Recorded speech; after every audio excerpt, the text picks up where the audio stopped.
will be totally frank with you, Smithy. You're a dear friend, but I have a lot of antipathy towards Tottenham Hotspur Football Club. But I do think that they are borderline sensational, and I think Antonio Conte is outrageously good. I think there is a world where Tottenham could finish above Liverpool. I don't think they can win the league. I don't think they can challenge for the league. 20 points behind they finished last year. Yeah, of course. They weren't the same team last year. Antonio Conte, what I will never do... Antonio Conte is the second best manager I've ever seen at Chelsea. He is outrageously good. His track record of taking teams from mediocre, he took Chelsea from 10th to top. Yeah. He took Juve took them back. Started the era of Juve dominance, ended the era of Juve dominance. Antonio Conte's name needs to be mentioned among the very best that have ever done it in this league. And for that reason alone, I'm not backing Tottenham, far from it, I never would.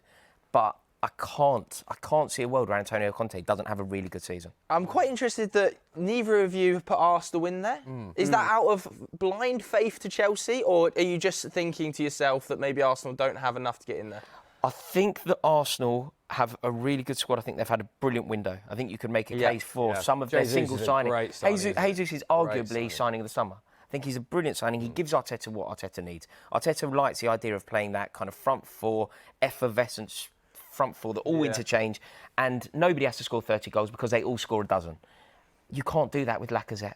So the upgrade from Lacazette to Gabriel Jesus, who will run the channels, constantly press, constantly offer so much for his team, it changes everything. So Arsenal are a threat. My issue with Arsenal, and the reason why I haven't put them quite as high as everybody else, I think the team are great. I respect the institution that is Arsenal Football Club.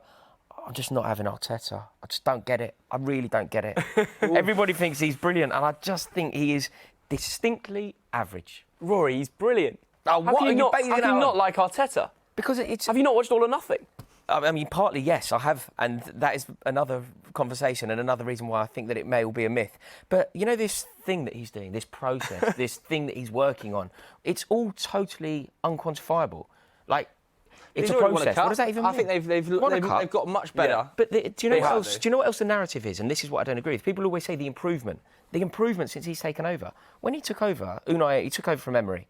Emery had Chelsea and Arsenal neck and neck. Chelsea finished 4th, Arsenal finished 5th. Chelsea and Arsenal were in the same European final. Yeah, Chelsea slapped them up in Baku, that was fine. But ultimately, we got to the same final. So Chelsea and Arsenal pretty much neck and neck that year.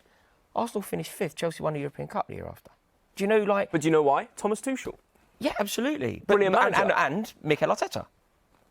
Arteta has clearly turned it round at Arsenal. No manager has able to keep the ship, and he's gone there, he's developed players, and now they're going into a season. I predicted them just outside the top 4, but I think it's going to go right down to the very last week.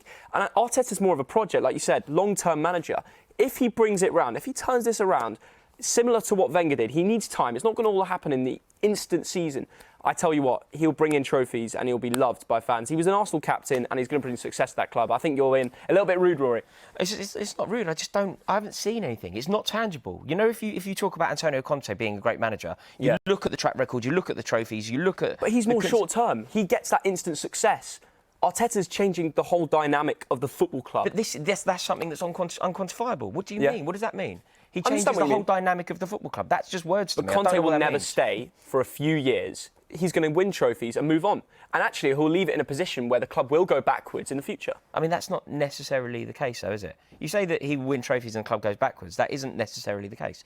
In 2 years at Chelsea, in his first year, he took Chelsea from 10th to top. Chelsea won the league. Who took Chelsea over after? Chelsea won the league. In the second year, when everybody will tell you, it went so bad, it was a terrible season following Chelsea. Chelsea won the FA Cup. We beat Manchester United in the final. Chelsea beat Jose Mourinho in the 5th. 5th. It's not winning the league. 5th. No, it's 5th in the cup, though. I mean, who do people think we are? That's a really good season. So I think a really good season. What? 5th, outside top 4 and the cup for Chelsea Football Club. I don't live in a world where we can sneer at silverware, Theo. I think if you win silverware, going to Wembley, beating Manchester United in a final at Wembley is always a good day. That is a significant season. But with Arteta, I just don't see it. And you know, when you say things to me, he's changing the entire culture of the club. He's changing the entire dynamic. These are just words. These aren't things that I can actually appreciate. Okay.